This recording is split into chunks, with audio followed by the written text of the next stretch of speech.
Hi guys. I am going to be reading a book today called The Most Magnificent Thing, written and illustrated by Ashley Spires.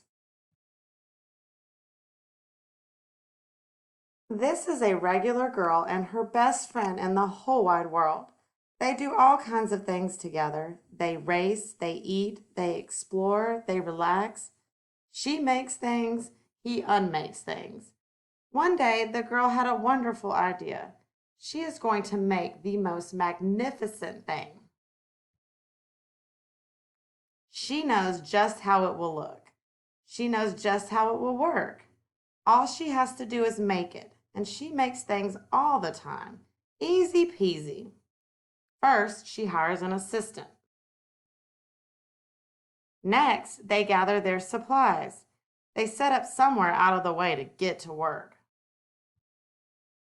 The girl tinkers and hammers and measures, while her assistant pounces and growls and chews. When she is finished, she steps back to admire her work. She walks around one side. Her assistant examines the other side. It doesn't look right. Her assistant picks it up and gives it a shake. It doesn't feel right either. They are shocked to discover that the thing isn't magnificent or good. It isn't even kind of sort of okay. It is all wrong. The girl tosses it aside and gives it another go. She smooths and wrenches and fiddles. Her assistant circles and tugs and wags. When she is finished, she stands up and takes a long look at it. Her assistant gives it a nudge with his paw. The thing is still wrong. She decides to try again. The girl saws and glues and adjusts. She stands and examines and stares. She twists and tweaks and fastens. She fixes and straightens and studies. She tries all different ways to make it better. She makes it square. She makes it round. She gives it legs. She adds antennae. She makes it fuzzy. She makes it long, short, rough, smooth, big, small. One even smells of stinky cheese, but none of them are magnificent. Her hard work attracts a few admirers, but they don't understand. They can't see the magnificent thing that she has in her mind. She gets mad. The angrier she gets, the faster she works. She smashes pieces into shapes. She jams parts together. She pummels the little bits in. Her hands feel too big to work, and her brain is too full of all the not right things. If only the thing would just work. Crunch! The pain starts in her finger. It rushes up to her brain, and she explodes. It is not her finest moment. I'm no good at this. I quit. Her assistant suggests a walk.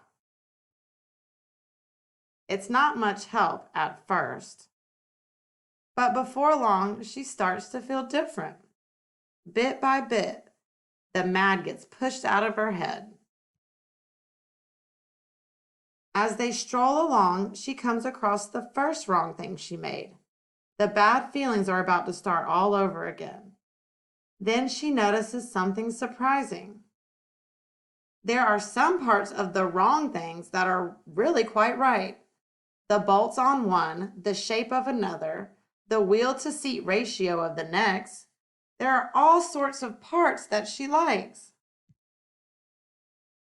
By the time she reaches the end of her trail, she finally knows how to make the thing magnificent. She gets to work. She works carefully and slowly, tinkering, hammering, twisting, fiddling, gluing, painting. Her assistant makes sure there are no distractions. This is the perfect thing to ward off bears. This will stop the leak. This one's all wet. The afternoon fades into evening. Finally, she finishes. She alerts her assistant. The pair take a good long look. It leans a little to the left, and it's a bit heavier than expected. The color could use a bit of work too, but it's just what she wanted. They climb aboard and take it for a spin. They are not disappointed. It really is the most magnificent thing. The end. Like, I hope you guys enjoyed my first virtual read aloud. Of course, I miss your faces and you raising your hand on every page to share something or something you noticed. But I hope you guys enjoyed it. I enjoyed reading to you, and I will find another book to read to you tomorrow.